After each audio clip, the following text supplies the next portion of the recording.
இன்று சட்டமன்றத்தில் சில குஜிலி மஸ்துகளும் சில கொத்து புரோட்டாக்களும் நிகழ்ந்திருக்கு. அந்த கொத்து புரோட்டாக்களும் குஜிலி மஸ்துகளும் நிகழ்த்தப்பட்டது யாருக்குன்னா, வழக்கம் போல தாவேக்காவை சேர்ந்த ஆதவ் அர்ஜுனா, அப்புறம் நம்ம சிடிஆர் நிர்மல்குமார், அப்புறம் நம்ம பவுடர் சரத்து வசமானி சிக்கியிருக்காப்புல. பவுடர் சரத்தெல்லாம் வாய்க்குள்ளே விட்டு கிண்டு கிண்டுன்னு கிண்டி இருக்கானுங்க திமுக சேர்ந்தவங்க. அப்புறம் இந்த ஒரு பையன் பேசவே தெரியாமல் தான் எல்லாரையும் பயங்கரமாக கலாய்க்கிறேன், தான் வந்து பயங்கரமான கவுண்ட்ரு போட்டேன், நான் வந்து பயங்கரமாக அவளை ஓட்டிட்டேன் அப்படின்னு நினச்சிக்கிட்டு தான் ஒரு மாஸ் சம்பவத்தை நிகழ்த்தி விட்டதாக நினச்சிக்கிட்டு ஒருத்தர் சுற்றிட்டு இருப்பாப்புல. அதான்ப்பா அந்த முறுக்கு பேக்கெட்டுக்கு மேனுஃபேக்சரிங் கேட்பாப்புலையே, அவர் ரமேஷுக்கெலாம் இன்றைக்கி ராடை ஏற்றிருக்காங்க. ராட்டில் நல்லா விளக்கெண்ணெய் ஊற்றி இன்றைக்கி ராடை ஏற்றிருக்காங்க. அதனால் இன்று சட்டமன்றத்தில் நடந்த நிகழ்த்தப்பட்ட அந்த குஜிலி மஸ்துகளும் கொத்து போராட்டங்களும் என்ன அப்படிங்கிறத இந்த வீடியோவில் நம்ம பார்ப்போம்.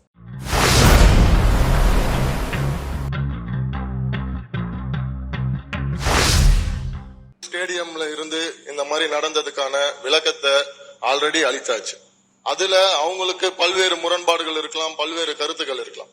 அப்படி இவங்க சொல்றாங்கன்னா அந்த சமயத்துல திராவிட முன்னேற்ற கழகத்தின் ஆட்சி தான் நடந்தது. அப்போ ஸ்டேடியம் வாசல்ல இருந்து இவங்க எல்லாம் வந்து அந்த மாதிரியான அதனால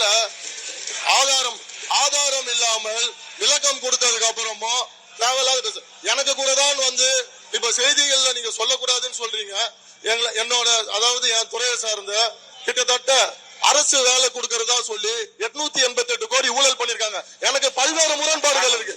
அதனால விளக்கம் அளித்ததுக்கு அப்புறம் அது மாதிரி தேவையில்லாத விஷயங்களை கருத்துக்களை தெரிவிக்க வேண்டாம் என்றது பேரவை வாயிலாக நான் தெரிவித்துக் கொள்கிறேன். இந்த அவரை பத்தி சொன்னதுக்கு நீங்க பதில் சொல்லுங்க. அதை விட்டுட்டு ஏன்டானா நீங்க மத்தவனை பத்தி பேசிட்டீங்க. உன்னை நீங்க எடுத்தீங்களே அந்த கார்டுல தந்தீங்களே அது என்னன்னு சொல்லுங்க. கார்டுல தள்ளிங்கல்ல, அந்த கார்டுல தள்ளிங்களே அது என்னன்னு சொல்லுங்க தம்பி.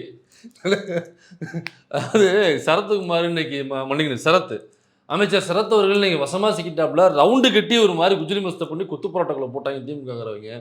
இது எங்கேருந்து ஆரம்பிக்குதுனாக்கா, மரியாதைக்குரிய எதிர்கட்சி தலைவர்கள் வந்து எழுந்திரிச்சு பேச ஆரம்பிக்கிறார். பேசும்பொழுது தான் இந்த மாதிரி ஐபிஎல் ஸ்டேடியமில் உங்கள் அமைச்சர் ஒருத்தர் இந்த மாதிரி ஒரு பவுடரை வந்து தள்ளிட்டுதாப்புல அப்படின்னு சொல்லும் பொழுது தான் இந்த பிரச்சனையே வருது. அது இல்லைங்கிற விளக்கத்தை நான் ஏற்கனவே கொடுத்துட்டேன், திரும்ப திரும்ப எதுக்கு நீங்கள் அதையே பற்றி பேசிகிட்டு இருக்கீங்க அப்படின்னு சொல்லிட்டு தான் இந்த 888 கோடி அப்படின்னு ஆரம்பிக்கும் பொழுது நான் கேள்னர் அவர்கள் எழுந்திரிச்சு, தம்பி உன்னைய பற்றி கேள்வி கேட்டால் உன்னைய பற்றி பேசு, பவுடர் மாதிரி ஒன்று தள்ளி இல்லை காடை வச்சு அது என்னான்னு கேட்குறாப்புல, அது என்னங்கிற பதிலை மட்டும் சொல்லு அப்படின்னு சேர்த்து அப்பியிருக்காப்புல. ஆக்சுவலாக எல்ஓபி அந்த கேள்வியை, அந்த பவுடர் சரத்தை பற்றின கேள்வியை எழுப்பியதுக்கான காரணம் என்ன அப்படின்னாக்கா, அதுக்கு முன்னாடியிலேருந்து நம்ம அந்த சட்டமன்றத்தை கொஞ்சம் நோக்கி இருக்கிறோம். அதனால் அது எங்கேருந்து ஆரம்பிக்குது அப்படின்னா, நம்ம இவர் பேசும்பொழுது என்ன பண்ணுறாப்புல, இதுக்கு முன்னாடி சிடிஆர் நிர்மல்குமார் அவர்கள் பேசும் பொழுது இந்த அமுதன் இறந்து போன படுகொலை செய்யப்பட்ட அமுதன், பட்டியல் சமூகத்தை சேர்ந்த அமுதன், அது முதல்ல சட்டமன்றத்தில் அதை வச்சு தான் இன்றைக்கி சட்டமன்றத்தையுமே ஆரம்பிக்கிறாங்க. சட்டமன்றத்தில் அந்த கேள்வியை வழக்கம் போல் திமுகவை சேர்ந்த எதிர்க்கட்சி தலைவர் அவர்கள் தான் இதை கவன ஈர்ப்பு தீர்மானத்தை கொண்டு வந்து, அமுதன் பட்டியல் சமூகத்தை சார்ந்த இளைஞன் படுகொலை செய்யப்பட்டிருக்கான், போதை கலாச்சாரத்திற்கு எதிராக அவருடைய குரலை எழுப்பினதன் காரணமாக அந்த யார் குற்றவாளிகள்னு சொல்லிட்டு அமுதன் வந்து கம்ப்ளைண்ட் பண்ணானோ அவங்களே போலீஸ்காரவங்க கூப்பிட்டு அவங்ககிட்ட சொல்லி அவங்க வந்து படுகொலை பண்ணியிருக்காங்க அப்படிங்கிற விஷுவை அவர் தான் கிளப்புறாரு. அப்போ இதுக்கு என்ன நீதி அப்படின்னு கேட்கும்போது சிடிஆர் நிர்மல்குமார் என்று சொல்கிறாப்புல, இது வந்து போதை கலாச்சாரத்திற்கு எதிரான படுகொலைன்னு பொய்யான தகவலை பரப்பிட்டு இருக்காங்க. ஆக்சுவலாக இது வந்து ஒரு கோஷ்டி மோதல் ப்ரோ. அந்த கோஷ்டி மோதலில் 2 கோஷ்டிகள் ப்ரோ. அந்த கோஷ்டி மோதலில் தான் ப்ரோ அந்த அமுதன்கிற அந்த கோஷ்டியில் உள்ள ஒருத்தவன் அங்கே வந்து செத்து போயிருக்கான் ப்ரோ. அதுக்கும் நீங்கள் சொல்கிற அந்த போதைப் பொருளுக்கும் சம்மந்தம் கிடையாது ப்ரோ அப்படின்னு சொல்ல வர்றாப்புல. சொல்லி முடிச்சுட்டு அடுத்து என்ன சொல்கிறாப்புல, அதாவது திமுக ஆட்சியில் ஜாதிக் பாஷா அப்படிங்கிற ஒரு போதை கடத்தல் மன்னன் அப்படின்னு சொல்கிறாப்புல. அவங்க வந்து பாருங்கள் திமுக கூட அவங்க ஃபேமிலி கூட தொடர்பில் இருந்தாங்க அப்படின்னு சொல்லும் பொழுது தான் எல்லோ பெஞ்சு சொல்கிறாப்புல, அந்த வழக்கு வரும் பொழுது சம்மந்தப்பட்ட நபரை நான் கட்சியை விட்டு நாங்கள் தூக்கிட்டோங்க அந்த பையனை. இது செய்தி வந்தபோது நாங்கள் நடவடிக்கை எடுத்துட்டோம். ஆனால் செய்தி வந்தும் நீங்கள் நடவடிக்கை எடுக்காமல் இருக்கிற ஒரு விஷயம் இருக்குது. அந்த விஷயந்தான் ஐபிஎல் கிரவுண்டில் அந்த பவுடரை தள்ளினது. அப்போ அமைச்சர் பவுடரை தள்ளனா அப்படி இல்லை, நீங்கள் நடவடிக்கை எடுத்தீங்களா அப்படின்னு கேட்கும்பொழுது தான் இவ்வளவு கான்வர்சேஷனும் போகுது. இல்லை குறிப்பாக வழக்கம் போல் அந்த படுகொலை செய்யப்பட்ட பட்டியல் சமூகத்தை சார்ந்த அமுதன் என்கிற அந்த இளைஞனுக்காக வழக்கம் போல சட்டமன்றத்தில் குரல் கொடுத்தது எல்ஓபி, அதாவது எதிர்க்கட்சி தலைவர் திமுகவை சேர்ந்த உதயநிதி அவர்கள் மட்டும்தான் குரல் கொடுத்தாரே தவிர திமுக மட்டும்தான் அந்த இளைஞனுக்கு நீதி வேண்டும் அப்படின்னு சொல்லி குரல் கொடுத்துச்சே தவிர அது போதைப் பொருளுக்கு எதிரான ஒரு குரலை எழுப்பும் பொழுது நடந்த படுகொலை அப்படிங்கிறத திமுக மட்டும்தான் குரல் எழுப்பிச்சு தவிர மற்ற எந்த கட்சிகளும் அமுதன்கிற பெயரை கூட உச்சரிக்கல, அவருக்கான நீதி கிடைக்க வேண்டும் அப்படிங்கிற உள்ள குரல் எழுப்பலை. சில கட்சிகள் அதை கண்டிக்கிற செஞ்சாங்க, இதுக்கு நீதி கிடைக்க வேண்டும்னு சொன்னாங்களே தவிர அதை ஒரு பேசு பொருளாக்கி கவன தீர்மானத்துக்கு கொண்டு வந்தது திமுக, உதயநிதி ஸ்டாலின் அவர்கள். ஆனால் விசிகாவை சேர்ந்த அண்ணன் வன்னியரசு அவர்களோ அல்லது இந்த இளைய பெருமாள்னு சொல்லிட்டு அவருடைய பையனுக்கு சீட்டு கொடுத்தாங்க இல்லைங்களா, தலைவர் அவர்கள் வந்து அதான் நம்ம சிந்தனை செல்வன் வந்து சட்டமன்றத்தில் இருக்கும் பொழுது தான் பட்டியல் சமூக மக்களுக்கு எங்கெங்கே என்னென்ன விஷயங்கள் தேவைப்படுது, அவங்க எங்கே வந்து லேக் இருக்குது, அவங்களுக்கு என்னென்ன தேவைகள் இருக்குது, அப்போ தாட்கோல வந்து என்ன பிரச்சனைகள் இருக்குது, அல்லது என்ன அப்டேட் பண்ணணும், என்ன அப்கிரேட் பண்ணணும், அப்புறம் அண்ணல் அம்பேத்கருடைய அயலக படிப்பு திட்டம் இருக்குது இல்லைங்களா, அந்த திட்டத்தில் இன்னும் என்னவெல்லாம் சரி செய்யணும் அல்லது இன்னெல்லாம் மேம்படுத்தணும் அல்லது அதில் என்ன நடந்துகிட்டு இருக்கு போன்ற பல விஷயங்களும் சட்டமன்றத்தில் பேசக்கூடிய ஒரு முக்கியமான தலைவர் யாருனாக்கா அண்ணன் சிந்தனை செல்வன் அவர்கள். டேட்டாவோட போய் ரொம்ப அருமையாக பேசிட்டு வருவார். அப்போ அவருடைய சீட்டை பிடிங்கிட்டு தான் தலைவர் என்ன பண்ணாப்புல அந்த காட்டுமன்னார் கோயில், ஏன்னா காட்டுமன்னார் கோயிலுங்கிறது நம்ம அண்ணன் சிந்தனை செல்வனுடைய கோட்டைன்னு சொல்லலாம். காட்டுமன்னார் கோயிலை தலைவர் என்ன பண்ணாப்புல கடைசியாக எங்கே நிற்க வச்சா அவர் ஜெயிச்சிருவாரோ அப்படின்னு சொல்லிட்டு அண்ணன் சிந்தனை செல்வன் கொடுக்க வேண்டிய சீட்டை அவருக்கு தோக்கக்கூடிய தொகுதியாக பார்த்து அவர் கொடுத்துட்டு அங்கே இளைய பெருமாள்னு ஏற்கனவே ஒரு காங்கிரஸ் தலைவர் இருந்தார், அவர் ஒரு தலித் சமூகத்தை சார்ந்தவர், அவருடைய பையனான இவர் காங்கிரஸ்காரர். அப்போ அவரை வந்து அவருக்கே தெரியாது தலைவர் சீட்டு கொடுத்ததுக்கு அப்புறம் பத்திரிகையாளர்லாம் வீட்டில் போய் கதவை தட்டி உங்கள் அந்த பேசு விளம்பரத்துலாம் போவாங்களா அந்த மாதிரி போய் கதவை தட்டினோன்னா அவருடைய பயந்து போய் நிற்கிறாரு. இல்லைங்க உங்களுக்கு விசிகால சீட்டு கொடுத்துருக்காங்க காட்டுமன்னார் கோயில், அப்படியா என்னங்க சொல்லவே இல்லை, அவர் காங்கிரஸ் துண்டை வந்திருக்காப்புல. அப்புறம் செய்தி கேட்டோட துண்டை தூக்கி போட்டு விசிகா துண்டை போட்டு இங்கிலிருந்து நான் விசிகா அப்படின்னு வாங்கினார் இல்லையா.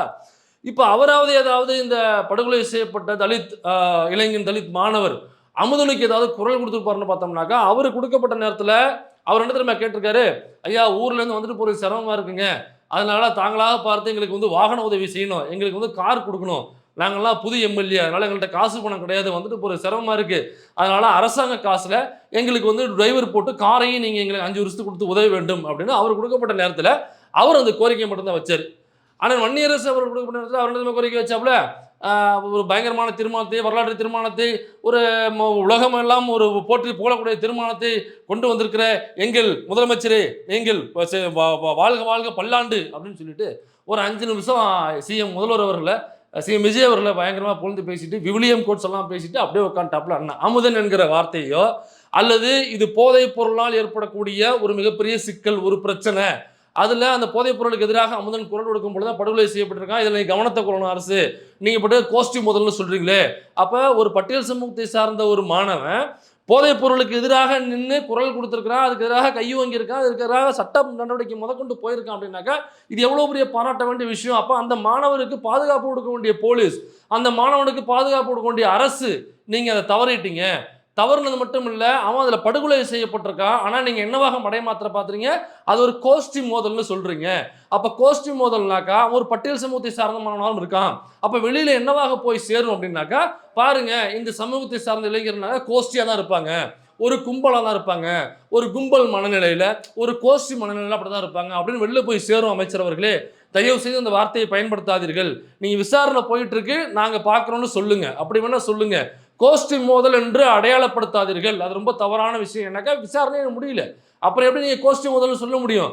இப்படியெல்லாம் எங்கள் அண்ணன் வன்னியரசும் விசிகாவில் உள்ள அந்த எம்எல்ஏ அவர்களும் இப்படியெல்லாம் சண்டை போடுவாங்க, பட்டியல் சமூகத்தை சார்ந்தவர்களுக்கான உரிமைகளை கேட்பாங்க, உள்ள இப்படி இழிவுபடுத்தப்படும் பொழுது அல்லது அவங்களுடைய மாண்பை சிதைக்கும் வகையில் ஆளுங்கட்சியில் உள்ள அமைச்சர்கள் பேசும் பொழுது அண்ணன் எப்படிலாம் பயங்கரமாக ஃபைட் பண்ணுவார்னு நினச்சோம்னாக்கா அண்ணன் விவிலிய கோட்ஸ் சொல்லிட்டு 10 நிமிஷம் ஐயா சிஎம் அவர்களை புகழ்ந்துட்டு புகழ் பாடிட்டு துதி பாடிட்டு அந்த பழைய மன்னரவையிலலாம் மன்னரை புகழ்ந்து புலவர்கள் பாடுவாங்க பார்த்துருக்கீங்களா, பாடின உடனே சில சம்பவங்கள் நடக்கும், சில பரிசு பொருட்கள் இதெல்லாம் கொடுப்பாங்க, பொன்முடிகள், புலவர்கள் செய்வாங்க, அதை அமைச்சர்களை செய்ய வேண்டிய அவசியம் இல்லை. ஆனால் இப்போ பாருங்கள் சட்டமன்றத்தில் அந்த வேலையை இப்போ அமைச்சர்கள் பார்த்துக்கிட்டு இருக்காங்க. ஸோ இதான் இந்த அமுதன் அவர்களுக்கான நீதி வேண்டி குரல் கொடுக்கும் பொழுது தான் இவ்வளவு சம்பாஷணைகளுக்கு இடையில நம்மளால பவுடர் சரத்து குறுக்க வந்து மாட்டினாப்புல பவுடர் சத்து வாய்க்குள்ள கடப்பாறையை விட்டு நீங்கள் நம்மளால கிண்டிருக்காங்க. எதிர்கட்சி தலைவர் சொன்னாரு இந்த மாதிரி 15 காவலர்களுக்கு சிறப்பு விருது கொடுத்தோன்னு. இது ஒன்றும் புதிய நடைமுறை கிடையாது.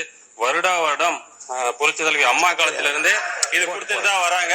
அதனால போதை தடுப்புக்கு எந்த ஒரு நடவடிக்கையும் எடுக்கல.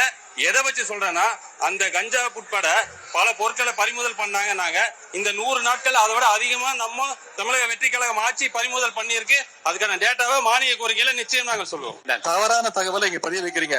இந்த திட்டத்தை கொண்டு வந்தது எங்களுடைய தலைவர் 2023ஆம் ஆண்டு தான் அறிமுகப்படுத்தப்பட்டது. எல்லாம் தெரிஞ்சுட்டு பேசுங்க. செவுட்டடின்னு சொல்லுவாங்க. அப்புறம் எங்கள் ஊரில் ஒரு வார்த்தை சொல்லுவாங்க, மாட்டடி, மரணடி, நாயடி, நரியடிம்பாங்க. அந்த மாதிரியான ஒரு அடியை கொடுத்துருக்காப்புல. இந்த அடி எப்படின்னாக்கா சாதாரண அடியில், இது எப்படி சொல்கிறது, நம்ம பழைய படத்தில் நம்ம ஜெய்சங்கர் அவர்கள் ஒரு பெரிய பாடி பில்டரோட ஃபைட் பண்ணுவார். அப்போ அந்த பாடி பில்டர் பயங்கரமாக ஜெய்சங்கரை போட்டு அட்டாக் பண்ணிட்டு இருப்பாப்புல. கடைசியாக யோசிப்பாப்புல ஜெய்சங்கர், யோசிச்சு என்ன பண்ணுவாப்புல, இங்கே வர எப்படி வச்சுப்பாப்புல, அப்படி எகிரி தலையில் ஒரு அடி அடிப்பாப்புல, காளி மாதிரி ஒரு அட்டாக்கை போடுவாப்புல, அதோட அந்த பாடி பில்டர் செத்துருவாப்புல, மறுக்கே ஆயிடுவாப்புல. அந்த மாதிரியான ஒரு முரட்டடியை பாஞ்சு தலைமை மட்டார்னு தள்ள ஒன்று போட்டிருக்காப்புல. அது எங்கே ஆரம்பிக்குதுன்னா, போதைப் பொருள்னு பேசுகிறீங்க. ஆமாம், போதைப் பொருள் அதிகமாக. எனக்கா எல்ஓபி எதிர்கட்சி தலைவர்கள் நீங்கள் ஆரம்பிக்கும் பொழுது அமுதனுடைய பட்டியல் சமூகத்தை சார்ந்த மாணவர் அமுதனுடைய படுகொலை அப்படிங்கிறதும் போதைப் பொருளுக்கு எதிராக அவன் குரல் கொடுக்குறான், அதனால தான் அந்த போதைப் பொருள் மாஃபியாக்கள் அவனை படுகொலை செஞ்சுருக்காங்க அப்படிங்கிறது தான் அங்கே பேச வந்திருக்க பாயிண்ட்டு. அதான் உண்மையும் கூட. அதே மாதிரி திருவொற்றியூரில் அன்னைக்கு மறுநாளே பார்த்தீங்கன்னா, திருவொற்றியூரில் ஒரு மாணவன் 17 வயசு மாணவன், இன்னும் மேஜர் கூட ஆகலை, 12th படிச்சுக்கிட்டு இருக்கான். அவனும் அப்படி தான் அங்கே போதைப் பொருள் பயன்படுத்துகிற போதைப் பொருளை விற்கிற கும்பலுக்கு எதிராக கேள்வி கேட்க போய் அவனை இதே மாதிரி கும்பலாக சேர்ந்து அங்கேயே வெட்டி குத்தி கொள்றாங்க அந்த மாணவனை. யார்? 17 வயசு சிறுவனை. அதெல்லாம் அந்த கொன்னதில் பார்த்தீங்கன்னா சிறுவர்களும் உள்ளே இருக்காங்கன்னு சொல்கிறாங்க. இதே மாதிரி காஞ்சிபுரம் பக்கத்தில் 2 பேர் ஒரு திருவிழாவில், இந்த திருவிழாவில் சண்டையாகுது. அதில் போதை பழக்கத்துக்கு அதிகமாக அடிமையாகின சில பேர் என்ன பண்ணுறாங்க, அவங்கள இதை தட்டி கேட்குறாங்க. அதில் திரும்ப அந்த 2 பேரையும் இந்த போதை பழக்கத்துக்கு அடிமையானவங்க அவங்கள அதே இடத்துல வெட்டி குத்தி கொள்றாங்க. இதே மாதிரி ஒரு வாரத்துக்குள்ளே பார்த்தீங்கன்னாக்கா ஒரு 3-4 கேஸ் எல்லாமே போதைப் பொருளுக்கு எதிராக குரல் கொடுத்து அதனால் குத்தப்பட்டு வெட்டப்பட்ட சிறுவர்கள், இளைஞர்கள், மாணவர்கள். அப்போ இது கவனிக்க வேண்டிய விஷயமா இல்லையா? அப்போ 100 நாளில் நீங்கள் என்னத்தை தள்ளினீங்க, என்னத்தை அறுத்து தள்ளினீங்க, என்னத்தை அறுத்து குமிச்சிங்க? இப்போ போதைப் பொருள் நடமாட்டம் 100 நாளுக்குள்ளே இவ்வளவு அதிகமாக இருக்குது. அதனால தானே போதைப் பொருளுக்கு எதிராக குரல் கொடுக்கும் பொழுது அந்த போதைப் பொருளை பயன்படுத்துகிற அந்த மாஃபியாக்கள் இந்த அளவுக்கு எனக்கா போலீஸ் இருக்குது, சட்டம் இருக்குது, இது எல்லாமே இருக்குது. போன ஆட்சியில் இதே மாதிரி நடக்கலையானாக்கா நடந்துச்சு, நம்ம இல்லைன்னு சொல்லவே இல்லை. நடக்கும் பொழுது சட்டப்படி நடவடிக்கை எடுப்பாங்க. சட்டம் தன் கடமையை செய்யும். தன் கடமையை செய்தே இல்லையோ சட்டம் அதனுடைய பாத்ரூமில் வலிக்கு விழ வைக்கும். அவரில் இதே மாதிரி பல பேர் இந்த சம்பவத்தில் ஈடுபடும் பொழுது அல்லது ஈடுபட்டவர்களை உடனடியாக கூட்டு கொண்டு போய் அந்த போலீஸ் ஸ்டேஷனில் உள்ள அந்த பாத்ரூமில் வலிக்க விழ வச்சு தான் அப்புறம் விசாரணையை கூட்டு வருவாங்க. அவன் தானும் கன்ஃபார்ம் ஆயிடுச்சுனாக்கா, சிசிடிவி ஃபுட்டேஜஸ் அல்லது அங்கே பார்த்து ஐ விட்னஸஸ் இருக்கும், இவன் தானே கன்ஃபார்ம் மாட்டாங்கனாக்கா உடனடியாக கூட்டு போய் பாத்ரூமில் வலிக்க விழ வைப்பாங்க, கூட்டு வருவாங்க. அப்புறம் அவங்கள கொண்டு போவாங்க. இப்படியாக அப்போ நடக்கும் பொழுது இந்த மாதிரியான விசாரணைகள் இருக்கும். அப்போ அது நாளடைவில் கம்மியாகிட்டு இருந்துச்சு, ஒரு கடத்தில் இல்லாமல் போச்சு அல்லது ரொம்ப கம்மியாக இருந்துச்சுன்னு வச்சுங்க. ஆனால் அந்த 100 நாளில் போலீஸ் இருக்குது, சட்டம் இருக்குது, போலீஸ் ஸ்டேஷனில் பாத்ரூமும் இருக்குன்னு தெரிஞ்சுமே அப்போ அந்த கும்பல் ஏன் இப்படி செய்ய இந்த போதை மாஃபியாக்கள்? ஏன்னா அப்போ போலீஸுக்கும் அந்த போதை மாஃபியாவுக்கும் ஒரு டீலிங் ஏற்கனவே இருக்குன்னு அர்த்தம். அதாவது 100 நாளுக்குள்ள ஒரு டீலிங் ஆயிருச்சு. அப்போ டீலிங் ஆகக்கூடிய போலீஸ் ஆஃபீஸர்ஸை இந்த அரசாங்கம் வந்ததுக்கு அப்புறம் மாற்றிருக்கு அந்த இடத்துக்குன்னு அர்த்தம். அதான் சொன்னாங்களே, நாங்கள் வந்தவனையே நிறைய போலீஸ் ஆஃபீஸர்ஸை நாங்கள் மாற்றிட்டோம், அவங்க பயங்கரமான போலீஸ் ஆஃபீஸர்ஸு, அவங்கள பார்த்தாக்கா இங்கே உள்ள சட்டத்துக்கு புறம்பாக செயல்படுறவங்களாம் பயங்கரமாக அவங்கள பார்த்தோன்னே கழிஞ்சிருவாங்க, அவங்கள பார்த்தோன்னே பயந்து ஓடிடுவாங்க அப்படின்னு சொன்னாங்கல்ல. அப்படியாக அந்த போலீஸ் ஆஃபீஸர்ஸ் நடவடிக்கை எடுத்திருந்தா இந்நேரம் ஒரே வாரம் இல்லைங்க, 3 நாளில் நினைக்கிறேன், 3 நாளில் 4-5 படுகொலைகள். 4-5ங்கிறது இளைஞர்கள், மாணவர்கள் மட்டும் நான் சொல்கிறது. அப்போ அந்த டீலிங் போலீஸுக்கும் அந்த மாஃபியாவுக்குள்ள டீலிங் ரொம்ப பக்காவாக போயிட்டுருக்கு. இப்போ போலீஸ் இதை கண்டுக்கூடாது, ஒருவேளை இருந்துச்சுனாக்கா போலீஸ் அதை ஏதோ சமாளிச்சுக்கணும் அல்லது டம்மி கேஸ் ஏதாவது போட விட்டு அந்த போதை மாஃபியா அவங்க க்ளோஸ் பண்ணாமல் அல்லது அவங்க மீது நடவடிக்கை எடுக்காமல் பார்த்துக்கணும். லைட் வெயிட்டடாக ஏதோ ஒரு கேஸை போட்டு விட்டுறணும். ஸோ அதை தான் எதிர்க்கட்சி தலைவர் உதயநிதி அவர்கள் எந்திரிச்ச உடனே அமுதன் மேட்டர்லேருந்து அதை குரல் எடுத்து வர்றாப்புல. அப்போ எடுத்து வரும்பொழுது தான் என்ன சொல்கிறாப்புல அமைச்சர், ஆமாங்க, எனக்கா கடந்த 5 வருஷத்தில் உங்கள் ஆட்சியில் அவ்வளவு போதைப் பொருள் பயங்கரமாக கட்டுக்கடங்காமல் ஒரு ஆறாக பெருகி ஓடிடுச்சு தமிழ்நாடு முழுக்க. நாங்கள் 100 நாளுக்குள்ளே அதை கண்ட்ரோல் பண்ணி கொண்டு வந்துட்டுருக்கோம். ஸோ உங்கள் ஆட்சியில் தான் அதை கட்டுக்கடங்காத ஒரு காட்டாராக அது பெருகி ஓடிடுச்சு. இப்போ நாங்கள் கொஞ்சம் கொஞ்சமாக கண்ட்ரோல் பண்ணி வந்துட்டு இருக்கும்போது அவங்களுடைய பார்வைக்கு வருது அப்படின்னு சொல்கிறாப்புல. அப்போ எங்களுடைய ஆட்சியில், அதாவது திமுகவுடைய ஆட்சியில் அதிகமாக இருந்தது அப்போ தான் வந்து எதிர்க்கட்சியில் சொல்கிறாரு, சரிங்க அப்போ எங்கள் ஆட்சியில் அதிகமாக இருந்ததுன்னு சொல்கிறீங்க, அப்போ நாங்கள் நடவடிக்கையே எடுக்கலை, இதை நாங்கள் ஊக்குவிச்சோன்னு வர நீங்கள் சொல்கிறீங்க. அதனுடைய அர்த்தம் அதுதான். அப்போ இந்த போதைப் பொருள் நார்கோட்டிக்ஸ் இதை வந்து நாங்கள் ஊக்குவிச்சோம் அப்படின்னு சொல்கிறது நீங்கள் உண்மையாக இருந்துச்சுனாக்கா, இங்கே எங்களுடைய ஆட்சியில் இது சம்மந்தப்பட்ட டிபார்ட்மெண்ட்டுக்கு நாங்கள் ஹெட்டாக யார் தெரியுமா போட்டிருந்தோம்? போலீஸ் டிபார்ட்மெண்ட்டில் அமல்ராஜ் அப்படிங்கிற ஒரு போலீஸ் ஆஃபீஸர் தான் இதற்கு ஹெட்டாக இருந்தார். அப்போ நீங்கள் அந்த அமல்ராஜ் என்கிற அந்த போலீஸ் ஆஃபீஸர் தான் ஆட்சி மாறினோடைய சிறப்பாக செயல்படக்கூடிய ஆஃபீஸர் அப்படின்னு சொல்லி திரு அமல்ராஜ் அவர்களை வந்து கமிஷனராக, சிட்டி கமிஷனராக நீங்கள் அப்பாயின்மெண்ட் பண்ணுறீங்க. அப்போ ஏன் அப்பாயின்மெண்ட் பண்ணீங்க அமல்ராஜ் அவர்களை? ஏன்னா திமுக பேரில் கடந்த 5 வருஷத்தில் ஒரு சிறப்பாக செயல்படக்கூடிய ஆஃபீஸராக இருந்திருக்கிறாரு அப்படிங்கிறதுனால தானே நீங்கள் சிட்டி கமிஷனராக போட்டீங்க. இல்லைனாக்கா சிட்டி கமிஷனர் போட முடியாதுல்ல. அப்போ சரியாக செயல்பட்டாருனாக்கா 5 வருஷத்தில் அவர் வேலை பார்த்த டிபார்ட்மெண்ட் தான் நீங்கள் சொல்கிற போதைப் பொருள் டிபார்ட்மெண்ட்டு. அப்போ போதைப் பொருள் கடந்த 5 வருஷத்தில் அதிகமாக 6ஆக பெருக்கிறது ஓடுனுச்சு அப்படின்னு உண்மையாக இருந்தால் அமல்ராஜ் அவர்கள் ஃபெயிலியர் ஆஃபீஸர். அவர் ஒரு ஃபெயிலியர் ஆஃபீஸர். அப்போ ஃபெயிலியர் ஆஃபீஸர் எப்படி நீங்கள் சிட்டி கமிஷனராக போட்டீங்க? இல்லை நல்லா வேலையுடைய ஆஃபீஸர் தான் நாங்கள் போட்டிருக்கோம்னாக்கா அவர் போன 5 வருஷத்தில் போதைப் பொருளை தடுத்துருக்கிறாப்புல. இது கூட தெரியாதா உங்களுக்கு அப்படின்னு ஒரு கிடுக்குப்பிடி கேள்வியை எதிர்க்கட்சி தலைவர்கள் வந்து சுக்குநூறாக உடைத்திருக்கிறார். அப்போ தான் நான் சொல்கிறாப்புல, அந்த போதைப் பொருளுக்கான எதிராக செயல்படக்கூடிய ஆஃபீஸருக்கு வந்து ஒரு 15 பேருக்கு விருது கொடுத்தாங்க. இப்போ நடந்த சுதந்திர தின விழாவில் விருது கொடுத்தாங்கன்னு நினைக்கிறேன். அப்போ அதை மேற்கோள் காமிச்சு பேசுகிறாங்க. இப்போ பாருங்கள், நீங்கள் கூட விருது கொடுத்துருக்கீங்களே இந்த போதைப் பொருளுக்கு எதிராக சிறப்பாக செயல்பட்ட ஆஃபீஸர்ஸ்னு, அது வந்து 100 நாளில் செயல்பட்டாங்கன்றதா கொடுத்தீங்களா? கிடையாதுல்ல. அதனுடைய டியூரேஷனை வந்து கடந்த வருடங்களில், அதாவது லாஸ்ட் வருஷத்தில் 2025 டு 2026 வரைக்கும் யார் சிறப்பாக செயல்பட்டாங்க அப்படின்னா ஒரு வருஷத்துக்கான ஒரு பாராட்டு சான்றிதழ் அது, அல்லது ஒரு வெகுமதி அது, அல்லது ஒரு விருது அது. அப்போ 2005லேருந்து 2006 வரைக்கும்னாக்கா அப்போ திமுக பேரில் சிறப்பாக செயல்பட்டுருக்காங்கன்னு சொல்லி தானங்க நீங்கள் இப்போ விருது கொடுத்துருக்கீங்க அப்படின்னு சொல்லி கேட்குறாங்க. அப்போ தான் நம்மளால் புத்திசாலி நம்ம டாஸ்மாக் விக்னேஷ் இருக்காப்புலையே, அவர் என்ன சொல்கிறாப்புல, இது ஏதோ இது இப்படிலாங்க வருஷம் கொடுக்குறது தான் அது வந்து புரட்சி தலைவி அம்மா அவர்களுடைய ஆட்சியிலேருந்து கொடுத்துட்டு இருக்காங்கன்ட்டு அவர் ஒன்றா சொல்கிறாப்புல. அப்போ தான் எதிர்க்கட்சி தலைவர் சொல்கிறாப்புல, தம்பி தெரிஞ்சுக்கிட்டு பேசு, சும்மா ஏதோ பிளாக் டிக்கெட் ஒத்துட்டு அதிகமாக பிளாக் டிக்கெட் ஒத்து கொடுத்துட்டாப்புல அப்படிங்கிறதுக்காக அமைச்சர் பதவியை வாங்கிட்டு உட்காந்து பேசுகிற மாதிரி பேசக்கூடாது. அமைச்சர் பதவிக்குன்னு ஒரு மாண்பு இருக்குது, அதனால் என்னென்னு தெரிஞ்சுக்கிட்டு உண்மையை பேசணும். இந்த போதைப் பொருள் தடுப்பில் சிறப்பாக செயல்பட்ட ஆஃபீஸர்ஸுக்கு விருது கொடுக்கறது, அவங்கள வந்து மரியாதை செலுத்துறது அப்படிங்கிறது கொண்டு வந்தது 2023 ஐயா மரியாதைக்குரிய முத்துவேல் கருணாநிதி ஸ்டாலின் அவருடைய பேரில் தான் 2023 தான் செயல்பாட்டில் இருக்குது. நீங்கள் ஏதோ புரட்சி தலைவர் அம்மாக்கெல்லாம் போக வேண்டாம், அவங்க பேரில் அது கிடையாது, கொண்டு வந்து எங்கள் தலைவர் தான் அப்படின்னு நெத்தில் அடித்தாப்புல சொல்லிட்டாப்புல. இன்னொன்று என்னன்னாக்கா, இவங்க ஜெயலலிதா அவர்களை குறிப்பிடும் பொழுது புரட்சி தலைவி அம்மா எங்கே புரட்சி பண்ணாங்க? அவங்க எங்கே புரட்சி பண்ணாங்க? பல பேர் இதை கேட்டாங்க. நானும் இப்போ கேட்குறேன். புரட்சி தலைவி வந்துட்டார், புரட்சி தலைவர் வந்துட்டாங்க, புரட்சி கலைஞர் வந்துட்டார், புரட்சி நடிகர், புரட்சி ஐயா எல்லாம் வந்துட்டாங்க. புரட்சி மட்டும் தான் தமிழ்நாட்டில் வரல. இல்லை எந்த நாட்டில் எந்த மாநிலத்தில் எதற்காக அவங்க புரட்சி பண்ணாங்கன்னு புரட்சி தலைவிங்கிற போட்டு எதுக்கு புரட்சி தலைவி அம்மா? இன்னும் புரட்சி தலைவி அம்மானா எங்கே போய் புரட்சி பண்ணாங்க? இந்த ஜெயலலிதா அவர்கள் வந்து அவங்க ஊழல் வழக்கில் குற்றம் சாட்டப்பட்டு, குற்றம் சுமத்தப்பட்டு, குற்றம் நிரூபிக்கப்பட்ட A1 குற்றவாளி. அவங்க அது மட்டும் இல்லை, திட்டமிட்ட கொள்ளைக்காரி அப்படின்னு தீர்ப்பில் எழுதியிருக்காங்க அவங்கள. இப்போ அவங்கள எப்படி நீங்கள் ஊழலை ஒழிக்க வேண்டும்னு சொல்லிட்டு எப்படி திட்டமிட்ட கொள்ளைக்காரன்னு தீர்ப்பு வாங்கினா A1 குற்றவாளியாக குற்றம் நிரூபிக்கப்பட்ட ஒரு குற்றவாளியை நீங்கள் எப்படி புரட்சி தலைவி அம்மான்னு சொல்லுவீங்க? ஆனால் கலைஞரை மட்டும் கருணாநிதினு சொல்லுவீங்க. இதுதான் இவங்க ஊழலை ஒழிக்கிற லட்சணம்.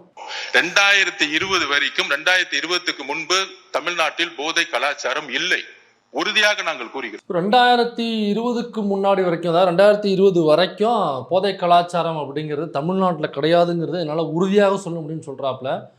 இது நம்ம டேட்டாவெல்லாம் எடுத்து செக் பண்ண வேண்டிய அவசியம் இல்லை. ஃபேக்ட் செக் பண்ணி நீங்கள் கூகுளில் போய் சர்ச் பண்ண வேண்டிய அவசியம் இல்லை. ஏன்னாக்கா இவர் இந்த அளவுக்கு அடித்து சொல்கிறாருனாக்கா கண்டிப்பாக அது பொய்யாக தான் இருக்கும். ஏன் இது பொய்யா இருக்குன்னு சொல்கிறேன்னாக்கா, இந்த டேட்டாவை எடுத்து பாருங்கள். 2017 புள்ளி விவரம் சொல்கிறது, இது வந்து narcotics drugs and psychotropics substance for the year கவர்மெண்டோட டேட்டா. அந்த கவர்மெண்ட் டேட்டா என்ன சொல்லுதுனாக்கா, 2017 கேஸ் ரெக்கார்டு 2017 தமிழ்நாட்டில் 3812 கேசஸ். பர்சன்டேஜாக பார்க்க போனோம்னாக்கா 79.9. அடுத்து 2018 3717 கேசஸ், பர்சன்டேஜ் 76.4. அடுத்த வருஷம் 2020 பாருங்க, மன்னிக்கணும் 2019 4329 கேசஸ், பர்சன்டேஜ் 79.3. 2020 கேசஸ் வந்து 5403, பர்சன்டேஜ் 78.2. 2021 6852, பர்சன்டேஜா 82.9. அப்போ 2020க்கு முன்னாடி கிடையாதுனாக்கா இப்போ இந்த கேசஸ்லாம் எங்கேருந்து பிடிச்சது? இதெல்லாம் கவர்மெண்ட் ரெக்கார்டில் உள்ள கேஸ் ரெக்கார்டு இந்த பர்சன்டேஜ் வைஸ் அவங்க போட்டிருக்காங்க. அப்போ தமிழ்நாட்டில் 2020 கிடையவே கிடையாதுனாக்கா இப்போ இதை நான் எங்கே கொண்டு போய் சேர்க்குறது? சட்டமன்றத்தில் எப்படிங்க ஒரு ஆள் பொய் சொல்லுவான்? வெளியில் எங்கேயும் மீட்டிங்கில் போய் சொல்கிறா பண்ணாங்க, அது வேறு. சட்டமன்றத்தில் அது ரெக்கார்டில் ஏறுறது, ஆவணப்படுத்துறது, அங்கே போய் இப்படி ஒரு அப்பட்டமான புழுகை யார் புழுகுவா? எனக்கு ஒரு வாயை திறந்தாலே போய் தான். சட்டமன்றத்தில் ஒரு மாண்பு இருக்குது, அங்கே போய் உண்மையை தான் பேசணும். அப்போ அங்கே போய் இந்த அளவுக்கு போய் பேசுகிறாப்புலாம் சட்டமன்றத்திலேயே, இவர் வெளியில் எவ்வளோ போய் பேசுவாப்புல? இப்படியாப்பட்ட நபர் இந்த கட்சியினுடைய முக்கிய பொறுப்புலையும் முக்கிய அமைச்சராகவும் இருக்கிறாருனாக்கா இந்த கட்சி எப்படி உருப்பிடும்? கட்சி உருப்பிடுது உருப்பிடாம கூட பிரச்சனையே கிடையாது. இப்போ தமிழ்நாடு எப்படி உருப்பிடும்? இப்படியாப்பட்ட ஒரு நபருக்கு முக்கிய பொறுப்பு கொடுத்து வச்சுருக்காங்கனாக்கா நீங்கள் மற்ற அமைச்சர்களையும் பட்டியல் போடுங்க. ஒரு பவுடர் சரத்து, இந்த ஜெகான் ஒருத்தவங்க கையிலே சிகரெட் அடிக்கிறதெல்லாம் பச்சை குத்தி வச்சுருக்காங்க அந்த அம்மா ஒரு அமைச்சர். அப்புறம் ரீல்ஸ் மினிஸ்டர் அந்த அம்மா ஒரு அமைச்சர். புஷி ஆனந்த் மைக்கை பார்த்தாலும் தெரிச்சு ஓடுவாப்புல. மைக்கை கொண்டே காமிச்சிங்கனாக்கா நேராக பாண்டிச்சேரியில் வண்டி போய் நிற்கும். புஷி ஆனந்த் அவரு ஒரு அமைச்சர். இவங்கெல்லாம் அமைச்சர்னாக்கா இந்த தமிழ்நாடு எப்படி உருப்பிடும்னு நான் கேட்குறேன். இது இன்னொரு விஷயம் என்னென்னா, நம்ம குட்கா பாஸ்கர் இருக்காப்புல, குட்கா பாஸ்கர் மீதான வழக்குங்கிறது அதிமுக பிரிவில் தான் போடப்பட்ட வழக்கு. அது இன்னமும் சிபிஐ கேஸாக இருக்குது. அந்த குட்கா பாஸ்கரை தூக்கி உன் பக்கத்தில் கட்சியில் சேர்த்து உட்கார வச்சுட்டு அவருக்கு பொறுப்பு கொடுத்து உட்கார வச்சு நீங்கள் வந்து போதைப் பொருளை பற்றி பேசிகிட்டு இருக்கீங்கனாக்கா எதன் வழியாக சிரிப்பது என்று மக்களுக்கு தெரியவில்லை. சட்டம் ஒழுங்கு சம்பந்தமா பேசிட்டு இருக்கிறோம். அந்த சம்பந்தப்பட்ட அமைச்சர் எங்க இருக்கிறாரு, அவர் ஏன் இப்ப பதில் சொல்ல மறுக்கிறாரு என்பதை நான் கேட்க விரும்புறேன். அப்ப ஒரு என்னன்னாக்கா, அவர் எதிர்கட்சி தலைவர் இன்னைக்கு சட்டமன்றத்தில் கேட்டாப்புல, ஏன்னாக்கா இந்த போதைப் பொருள் சம்பந்தப்பட்ட வழக்குகள், அப்புறம் இந்த காவல்துறை சம்பந்தப்பட்ட விஷயங்கள், இது எல்லாமே இந்த சட்டம் ஒழுங்கு இதுக்குள்ளே வர்ற டிபார்ட்மெண்ட்ஸ். இந்த டிபார்ட்மெண்ட் யாருக்கிட்ட இருக்குன்னாக்கா நேரடியாக முதலமைச்சருக்கு கீழே இருக்கக்கூடிய துறைகள். இதனுடைய அமைச்சர் யாருனாக்கா முதலமைச்சர் அந்த துறைக்கான அமைச்சர். அப்போ இந்த துறையை பற்றின ஒரு தனி தீர்மானத்தை, ஒரு கவன ஈர்ப்பு தீர்மானத்தை வந்து கொண்டு வர போகிறோம் அப்படிங்கிறத லாஸ்ட்டாக வெள்ளிக்கிழமையே அவங்க கொடுத்துட்டாங்க. வெள்ளிக்கிழமையே வியாழக்கிழமையே அது கொடுத்துட்டாங்க. அப்போ அன்னைக்கே கொடுத்துட்டாங்க. திங்கக்கிழமை வரப்போகிறதுங்கிறத அன்னைக்கே சொல்லிட்டாப்புல. யார்? சபாநாயகர் வந்து சட்டப்பேரவையில் சொல்லிட்டாப்புல, திங்கக்கிழமை இந்த தீர்மானத்தை நான் எடுத்துக்கிறேன், அன்னைக்கு இதை பற்றி வாதிச்சுக்கலாம் அப்படின்னு சொல்லிட்டாப்புல. அப்படின்னா அப்போ அது சட்டம் ஒழுங்கு சம்மந்தப்பட்டது, போதைப்பொருள் சம்மந்தப்பட்டதுனாக்கா அதுக்கு பதில் சொல்ல வேண்டிய துறை அமைச்சர் யாருனாக்கா சிஎம். அப்போ அவர் வரணுமா இல்லையா? எதிர்கட்சி தலைவர் ஒட்டுமொத்த தமிழ்நாடும் இதை எதிர்பார்க்குது. அமுதன் என்கிற ஒரு பட்டியல் சமூகத்தை சார்ந்த ஒரு மாணவர் ஒரு படுகொலை செய்யப்படுறாப்புல, போதைப் பொருளுக்கு எதிராக அவர் பேசினார் அப்படிங்கிற காரணத்துக்காக உங்கள் கட்சியில் உள்ள அமைச்சர்கள்லாம் கோஷ்டி முதல்னு சொல்லி ஒட்டுமொத்த பட்டியல் சமூகத்தையும் இழிவுபடுத்துகிற வேலையை அவங்க பார்த்துக்கிட்டு இருக்காங்க. அவங்க இழிவுபடுத்துகிற வேலையை பார்த்துக்கிட்டு இருக்காங்க அப்படிங்கிறத விசிகாவுக்கு வந்து பார்த்துக்கிட்டு இருக்கு. இவ்வளவு சிக்கல்கள் இருக்குது, விசிகா கூட்டணியில் இருக்குது. அப்போ அந்த தாவேகாவை காப்பாற்றுறதுக்கு, தாவேகா சார்பாக உங்களுக்கு கொடுக்கப்பட்ட, விசிகா கொடுக்கப்பட்ட ஒரு அமைச்சர் பதவியை காப்பாற்றுறதுக்கு நீங்கள் ஒட்டுமொத்த பட்டியல் சமூகத்தை இழிவுபடுத்துவீங்களா அல்லது அதுக்கு துணை போவீங்களா அப்படின்னு ஒட்டுமொத்த பட்டியல் சமூகத்தை சார்ந்தவர்கள் கடும் கோபத்தில் இருக்காங்க. இவ்வளவு சிக்கல்கள் இதுக்குள்ள இருக்குது. அதை பற்றின விவாதம் வரப்போகுது அப்படின்னாக்கா சம்மந்தப்பட்ட துறை அமைச்சர் முதலமைச்சர் வரணுமா இல்லையா? வந்து பதில் சொல்லணுமா இல்லையா? அப்போ எதிர்கட்சி தலைவர் கேட்கும்பொழுது அங்கே முதலமைச்சர் ஏன் பதில் சொல்லவே இல்லை? அவர் தானே எதிர்த்து பதில் சொல்லணும், அல்லது வந்திருக்கணும்ல, அப்பீர் ஆகிருக்கணும்ல. ஏன் வரல? ஏன் பதில் சொல்லனாக்கா ஒரு 3லிருந்து 4 காரணங்கள் இருக்கலாம். ஒன்று, எதிர்கட்சி தலைவர்கள் எழுப்புகிற கேள்விகளுக்கு, அந்த கேள்விகளுக்கு ஒன்று பதில் இல்லாமல் இருக்கலாம் அவர்கிட்ட. ஏன்னாக்கா நியாயமான கேள்விகள், அதுக்கு நம்மக்கிட்ட பதில் கிடையாது அப்படிங்கிறது காரணமாக இருக்கலாம். அப்படி இல்லைன்னாக்கா அந்த கேள்விகளுக்கு பதில் சொன்னால் நம்ம மாட்டிப்போம் அப்படிங்கிறதுனால எஸ்கேப் ஆகிருக்கலாம். நம்பர் 2. 3வது, அவர் என்ன பேசுகிறாருங்கிறதே புரியாமல் இருந்திருக்கணும் அல்லது தெரியாமல் இருந்திருக்கணும். இது நம்பர் 3. எனக்கு தெரிஞ்ச நம்பர் 3 தான் இருக்க வாய்ப்பு இருக்குன்னு நினைக்கிறேன். அடுத்ததாக இன்னொரு ஒரு வாய்ப்பு இருக்குது, நம்பர் 4. அந்த நம்பர் 4 என்ன அப்படின்னாக்கா, இதை பற்றி எதுவுமே தெரியாமல் இருக்கணும். அப்போ இந்த 3, 4, 2, 1 எதுன்னு பார்த்துங்க. இல்லை இன்னொரு ஒரு காரணமாக இருக்கலாம். அது என்னன்னாக்கா பயம். இதான் 5வது காரணம். இந்த பயம்தான் காரணமாக இருக்கும்னு நினைக்கிறேன்ப்பா நான். ஏன் சிஎம் சார், உதயநிதியை பார்த்தா உங்களுக்கு அம்புட்டு பயமா? என்னங்க கேள்வி தானங்க கேட்க போகிறாப்புல? அமுதன்கிற ஒரு பட்டியல் சமூகத்தை சார்ந்த மாணவனுக்கு வந்து படுகொலை செய்யப்பட்டிருக்கான். திருவொற்றியூரில் ஒரு மாணவன் படுகொலை செய்யப்பட்டிருக்கான். காஞ்சிபுரத்தில் 2 பேர் எல்லாமே போதைப் பொருள் சம்மந்தப்பட்ட வழக்குகள், அதுக்கு எதிராக குரல் கொடுக்குறாங்க, அதுக்கு படுகொலை செய்யப்படுறாங்க. இப்போ இதே மாதிரி ஒரு 4-5 நடக்குது, ஒரு 5-6 நடக்குது. இப்போ இதை குறித்து கேள்வி எழுப்ப வேண்டியது எதிர்க்கட்சி தலைவருடைய கடமை. மக்களுடைய குரலாக அவங்க இருக்கணும். அப்போ மக்கள்கிட்ட உள்ள கேள்விகளை அவங்க ரிசீவ் பண்ணிட்டு வந்து இங்கே கேட்க வர்றாங்க. அப்போ பதில் சொல்ல வேண்டியது உங்களுடைய கடமை இல்லை. கேள்வி கேட்குற அவருடைய கடமை நிறைவேற்றிட்டாப்புல, பதில் சொல்ல வேண்டிய நீங்கள் ஏன் கடமை தவிர எதுக்கு ஓடுறீங்க? எதுக்கு பாஸ் ஓடுறீங்க? இப்போ எல்லாத்துக்கும் ஓடிக்கிட்டே இருந்தால் என்ன சார் அர்த்தம்? கரூர்லையும் ஓடுனீங்க, எல்லா இடத்துலையும் பாருங்க ஓட்டம் தான் பிடிக்கிறாரு. எங்கேயாவது நின்று பதில் சொல்லியிருக்கிறாரா? ஒரு ப்ரெஸ்ஸுக்கோ எதிர்க்கட்சி தலைவருக்கோ எங்கேயாவது ஒரே இடத்துலையாவது எழுந்து பதில் சொல்லியிருக்கிறாரா? எந்திரிச்சாருனாக்கா கொத்து பரோட்டா அல்லது அப்பாவை காணும், அம்மாவை காணும், பிள்ளைய காணும், இதெல்லாம் பதிலா? இது விவாதமா? இது மக்களுக்கு தேவையானதா? முதல்ல மக்களுக்கு தேவையான விவாதம், அதுக்குள்ள கேள்வி பதிலுக்கு பதில் சொல்லணும்னாக்க சூப்பர்ப்பா. ஒரு கேள்வியை கேட்டாரு, ஆனால் பாருங்க இவர் அற்புதமான பதிலை சொல்லிட்டாருன்னா ஆதாரத்தோட பேசுறாரு பாருங்க முதலமைச்சர். அப்போ முதலமைச்சரின் மீது தாவேக்காவின் மீது இவங்க தப்பான கருத்துக்களை பதிவு பண்றாங்க. அப்போ வந்து திமுக தவறு பண்ணுது, தாவேக்கா சரியான கட்சின்னு மக்கள் புரிஞ்சுப்பாங்கல்ல. அப்போ எல்லா கேள்விக்கும் நீங்க ஓடிக்கிட்டே இருந்தீங்கன்னாக்கா அப்போ எதிர்க்கட்சி சொல்றது தான் கரெக்டாக இருக்கும்னு நினைக்கிறேன். ஒரு 1ஆம் நம்பர் ஓடுகாலி முதலமைச்சர் வருகிற போது எதிர்க்கட்சிகள் வருகிற போது எழுந்து நின்று மரியாதை தெரிவிக்க வேண்டும் என்பது கட்டாயம் அல்ல. அறநிலையத்துறை. ஸோ அதான் மேட்ரு என்னன்னாக்கா ரொம்ப பெரிய வீடியோ, அதனால் அவருடைய ஆன்சரை மட்டும் நான் உங்களுக்கு போட்டு காமிச்சிட்டேன். அதாவது அதான் அந்த தம்பி ஒருத்தர் இருப்பாப்லையே பயங்கரமாக நம்ம எதிர்க்கட்சி தலைவர் பயங்கரமாக கலாய்ச்சிட்டோம், அவர் பயங்கரமாக ஓட்டிட்டோம் அப்படின்னு நினச்சிக்கிட்டு ஒன்று பேசிகிட்டு இருப்பாப்புல. இல்லை அந்த பையன் பேர் என்னப்பா, அதான் அந்த முருகு பாக்கெட்டுக்கு மாநில பேச்சு கேட்பாப்புலையே தம்பி ரமேஷ் அவர்கள், மாண்புமிகு அமைச்சர் ரமேஷ் அவர்கள். அவர் எந்திரிச்சாப்புல அவசர அவசரமாக. சரிதான் மக்கள் பிரச்சனையை பேச போகிறாரு. இந்த அறநிலைத்துறைக்கு கீழே உள்ள கோயில்கள் எல்லாத்துலேயும் அந்த பார்ப்பனர்கள் நின்றுக்கிட்டு காசு வாங்கிக்கிட்டு தேங்காய் உடைக்கிற திருச்செந்தூரில் 100 ரூபா வாங்குறது, அப்புறம் சிறப்பு தரிசனம் வழிபாடுன்னு சொல்லிட்டு அங்கே 4000 ரூபா கூட, 5000 கூட, 2000 கூட, 1000 கூட நான் அப்படி குறுக்குள்ள கூட்டு போகிறேன்னு சொல்லிட்டு அந்த பார்ப்பன கும்பல் அடிக்கிற கொள்ளை, அவங்க அடிக்கிற ஊழல், அவங்க வாங்குற லஞ்சம். திருவண்ணாமலையில் ஒரு மாற்றுத்திறனாளியாக இருக்கக்கூடிய ஒருத்தவங்க, அதுலேயும் பெண், அவங்கள வந்து உள்ளே விடுறதுக்கு 500 ரூபா கொடுத்தா தான் விடுவேன்னு சொல்லி ஒரு பார்ட்னர் நின்றுட்டு, அதுவும் ஏங்க மாற்றுத்திறனாளிங்க அவங்ககிட்ட போய் காசு கேட்குறீங்களே அப்படின்னு சொல்லும் பொழுது, அதெல்லாம் மனசாட்சியெல்லாம் பார்த்தா இருக்கு வாழ முடியுமா? மனசாட்சியம் பார்த்து வாழ முடியுமா? அதெல்லாம் அப்படியே கேட்டு போடுற திறந்துட்டு வரேன் அப்படின்னு விட, ஏன்னா அப்புறம் மாற்றம் எதுக்கு வராங்க அவங்க அப்படின்னு ஒரு திமிரு பிடிச்ச ஒரு பாப்பா ஒருத்தன் பேசினான் பார்த்தீங்களா? அந்த வீடியோ வைரல் ஆச்சு இல்லை? சரி, இதையோ பற்றி பயங்கரமாக பேசி இதில் ஒரு சமூக புரட்சியை கொண்டு வர போகிறாரு, ஒரு மாற்றத்தை கொண்டு வர போகிறாரு, ஒரு சமூக சீர்திருத்தத்தை கொண்டு வர போகிறாரு அப்படின்னு நம்ம எதிர்பார்த்தோம்னா, எழுந்திரிச்சு எங்களுக்கு நீங்கள் பாடம் இருக்கட்டும், எங்கள் தலைவர் சிஎம் வந்து உள்ளே வரும் பொழுது எதிர்க்கட்சி தலைவர் மட்டும் எதிர்க்க மாட்டேங்கிறாரு அப்படின்னு கண்ணீர் விட்டு கதறி அழுகாத குறையாக, எங்கள் சிஎம்ஐ யாரும் மதிக்க மாட்டேங்கிறீங்க, எங்கள் சிஎம்ஐ யாரும் மதிக்க மாட்டேங்கிறீங்க, எங்கள் சிஎம்முக்கெல்லாம் மரியாதை கொடுங்க, எங்கள் சிஎம்முக்கெல்லாம் மரியாதை கொடுங்க அப்படின்னு மாரில் அடிக்காத குறையாக, வாயிலையும் வயிற்றுலையும் அடிச்சுக்கிட்டு அழுவாத குறையாக, எங்களுக்கு மரியாதை கொடுங்க, எங்களுக்கு மரியாதை கொடுங்க, எங்களுக்கு மரியாதை கொடுங்க அப்படின்னு சொல்லி பேசினாப்புல. அப்போ தான் ஐயா இவர் நம்ம ஓபிஎஸ் அவர்கள் எந்திரிச்சு ஒரு வரலாற்று சம்பவத்தை சொல்லி, அப்படி ஒரு மரபே கிடையாது.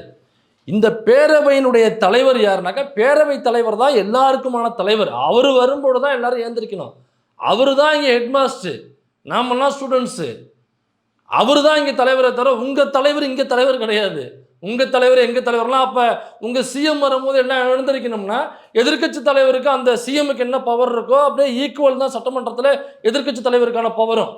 அப்போ சிஎம் வரும்போது எல்லாம் எழுந்திரிக்கணும்னாக்கா, அப்போ எதிர்க்கட்சி தலைவர் வரும்பொழுதும் எல்லாரும் எழுந்திரிக்கணும், சிஎம் உட்பட எழுந்திரிப்பாரா? அப்போ அது மரபு கிடையாது, மரபே அப்படி கிடையாது. பேரவைத் தலைவர் வரும்போது எல்லாரும் எழுந்திரிக்கணும், அவர் தான் இங்கே சிஎம், அவர் தான் ஹெட்மாஸ்டர், அவர் தான் என் கரஸ்பாண்டன்ட்டு அப்படின்னு சொல்லி உட்கார வச்சாப்புல. அதனால் கடைசியாக இறுதியாக கொடுக்கும் பொழுது, எப்பா அதெல்லாம் அவனை எந்திரிக்க வேண்டிய அவசியம் இல்லை சிஎம் வரும் பொழுது அப்படின்னு சொல்லி முடிச்சாப்புல. ஏங்க அறநிலைத்துறை அமைச்சர் ரமேஷ் அவர்களை நீங்கள் பேச வேண்டிய விஷயம் எவ்வளவோ இருக்குது. அறநிலைத்துறையில் இந்த பழனியில் ஒரு 100 கோடி ரூபா மேட்ரு இருக்குல்ல, லேண்டு பிரச்சனை, அதை பற்றி ஏதாவது பேசுங்க. அதே பழனியில் அந்த ஜஸ்டின் மணிகண்டன் என்கிற அந்த இவர் சப் ரிஜிஸ்ட்ரார் இருக்கார்ல, அதே பழனியில் வேற ஒரு வழக்கு அவர் மீது இருக்குது, அதை பற்றி பேசுங்க. அப்படின்னா கோயிலில் நடக்கக்கூடிய அவ்வளவு அக்கிரமங்கள் இருக்குது, அங்கே உள்ள பார்ப்பன கும்பல் அவ்வளவு கொடுமைகளை செய்து லஞ்சம் லாவணியம் ஊழலில் திளைச்சு வாரது இந்த பார்ப்பன கும்பல் தான். அப்புறம் காஞ்சிபுரத்தில் உங்கள் சகலவரத்தை இருந்து ரொம்ப பிரச்சனை பண்ணிகிட்டு இருக்கான். உங்கள் பேரை சொல்லிக்கிட்டு அங்கே நிறைய ஆட்டையை போடுறான். எது காஞ்சிபுரத்தில் ஆதாரத்தோடு இருக்குது, நாளை நான் வீடியோ போடுறேன். யார் நம்ம ரமேஷுடைய சகலை கேட்டாக்க, ரமேஷுடைய நான் யார் தெரியுமாங்க, நான் வந்து ரவுடி ஐயராக்கம், நான் வந்து ரமேஷுடைய சகலை தெரியுமான்னு சொல்லிட்டு அங்கே உள்ள பார்ப்பனர்கள், அதாவது அங்கே உள்ள நல்ல பார்ப்பனர்கள் இருப்பாங்கல்ல, அந்த கோயிலில் உண்மையிலேயே அந்த கடவுளுக்கு நாம் துதி செய்யணும், அவங்களுக்கு அர்ச்சனை செய்யணும் அப்படின்னு உண்மையிலேயே ஒரு பக்தியில் இருப்பாங்கல்ல, அந்த பார்ப்பானை வந்து இவர் மிரட்டுறாப்புல. யார் பேரை சொல்லி? ரமேஷ் பேரை சொல்லி, நான் யார் தெரியுமா, ரமேஷுடைய சகலை, நான் வந்து ரவுடி ஐயர், ஐயர்லேயே ரவுடி ஐயர் அப்படின்னு அவங்கள மிரட்டுறது, அங்கே உள்ள அறநிலைத்துறையில் உள்ள ஆஃபீஸரை மிரட்டுறது, அங்கே உள்ள ஊழியர்களை மிரட்டுறது, மிரட்டி இந்த கோயிலில் உள்ள அந்த தந்தம் இருக்குல்ல, தந்தத்தை வந்து உடச்சி விற்றுட்டாங்க. அந்த ஆள் தந்தத்தை உடச்சி விற்று வயிறை கழுவிட்டு இருக்கான். அப்புறம் இதே மாதிரி உள்ள நிறைய ஆட்டையை போடுறான். அது ஆட்டையை போடும் பொழுது அறநிலைத்துறை அமைச்சர் போய் கேட்குறாங்க. அவன் அறநிலைத்துறை அமைச்சர், அறநிலைத்துறை ஊழியர் போய் கேட்குறாங்க. அந்த கோயில் உள்ள மற்ற பார்ப்பனர்களை போய் கேட்குறாங்க அவங்ககிட்ட, நான் யார் தெரியுமா, ரமேஷோடைய சகலை தெரியும்ல, சொன்னீங்கன்னாக்கா நான் இப்பயே அவனுடைய சகலைக்கு ஒரு ஃபோன் போட்டோம்னா போதும், உன்னுடைய கோவணத்தை உருவார் தெரியுமா அப்படின்னு சொல்லி உள்ள மிரட்டிக்கிட்டு இருக்கான். நீ விசாரிக்கிறன்னா அங்கே போய் விசாரி தம்பி, உனக்கு வேலை நிறையா இருக்குது. நீ என்ன அறநிலைத்துறைன்னு அமைச்சர்னு பேரை வச்சுக்கிட்டு எந்த கோயிலில் போய் நடக்கிற, எந்த கோயிலில் நடக்கிற அட்டூழியத்துக்கு நீ பேசியிருக்கிறது வரைக்கும். சேகர்பாபு அவர்கள் வந்த உடனேயே இந்த கோயில் நிலங்களை ஆட்டையை போட்டிருக்கிற எல்லாருக்கிட்ட இந்த நிலங்களை பறிமுதல் பண்ணார். குறிப்பாக பார்ப்பன கும்பல் தான் 95% அந்த நிலத்தை ஆட்டையை போட்டு வச்சிருந்தது. எல்லாத்தையும் பறிமுதல் பண்ணார். அத்தனை ஏக்கரில் அத்தனை கோடிகள்னு சொல்லி டெய்லி நியூஸ் வந்துகிட்டே இருக்கும். எல்லாத்தையும் கவர்மெண்ட் பக்கம் சேர்த்துக்கிட்டே இருந்தார். நீ வந்து ஒரு நடவடிக்கை எடுக்கவே இல்லையாப்பா. போய் முறுக்கு பாக்கெட்டுக்கு மேனுஃபேக்சரிங் டேட்டு கேட்குற, அதிரசத்துக்கு என்ன இது, அதிரசத்தில் ஏன் ஆனியன் போட்டிருக்கீங்கன்னு கேட்குற, இதெல்லாம் ஒரு கேள்வியா உனக்கு? நீ பார்க்க வேண்டிய வேலை அதிகம் இருக்குது. அதை விட்டு எங்கள் தலைவர் வரும்போது நீங்கள் ஏந்திரிக்க மாட்டீங்களா, எங்கள் தலைவருக்கு மரியாதை கொடுக்க மாட்டீங்களா? ராஜா, மரியாதைங்கிறது தானாக வரணும், கேட்டு வாங்கக்கூடாது. கேட்டு வாங்குறதுக்கு பேர் மரியாதை கிடையாது, புரியுதா? கேட்டு வாங்குறதுக்கு பேர் வேற. உங்களுக்கு நல்லாவே தெரியும்னு நினைக்கிறேன். இல்லைப்பா, கேட்டு வாங்கணும்னாக்க என்ன தேவையோ நம்ம கேட்டு வாங்கணும், அதை சொல்கிறேன். இவ்வளோதான் இன்னைக்கு சட்டமன்றத்தில் நடந்த கொத்து போராட்டாக்களும் குஜிலி மஸ்துக்களும். கூடுதலாக இவர் நம்ம ரஞ்சித்னு சொல்லிட்டு வனத்துறை அமைச்சர் இருப்பார். அவர் பேசும்போது அவருக்கு மைக்கை கொடுக்காதீங்கன்னு முதல் முறையாக ஒரு பேரவைத் தலைவர் ஒரு அமைச்சருக்கு மைக் கொடுக்காதீங்க அப்படின்னு சொன்னது எனக்கு தெரிஞ்சு தமிழக வரலாற்றில் இல்லை தமிழக வரலாற்றில் உலக வரலாற்றிலே எனக்கு தெரிஞ்சு முதல் முறையாக இருக்குன்னு நினைக்கிறேன். அதே மாதிரி ஒரு 3 பேர் பேசுனதை வந்து அவை குரூப்லேருந்து தூக்கியிருக்காங்க. 3 பேர் யாருனாக்கா 3 பேர் அமைச்சர். நம்ம ஆதவர்ஜுனா, அப்புறம் அந்த ரஞ்சித்துங்கிற ஒருத்தர், அப்புறம் நம்ம சிடிஆர்னு நினைக்கிறேன், அவர் தான் நினைக்கிறேன். இப்போ இவங்க பேசினலாம் அவை குறிப்பிலேருந்து தூக்குங்க. மூச்சை பிடிக்க ஒரு 3 நிமிஷம் பேசுகிறாங்க. பேசிட்டே பார்த்துருக்கால, பேசி முடிச்சோடனே அதை அவை குறிப்பிலேருந்து தூக்கிடுறோம். ஓகே ரைட், நீங்கள் வாங்க அப்படின்றப்பல. அதனால் இதெல்லாம் நீ சட்டமன்றத்தில் அந்த குஜிலி மஸ்திலும் கொத்து போராட்டங்கள் நம்ம கேட்டிருப்போம். மீண்டும் நாளைக்கும் சட்டமன்றம் கூடுகை இருக்குது. நாளைக்கு என்ன குஜிலி மஸ்திகள் கொத்து போராட்டங்கள் அப்படிங்கிறத நாளை வீடியோவில் நம்ம பார்ப்போம்.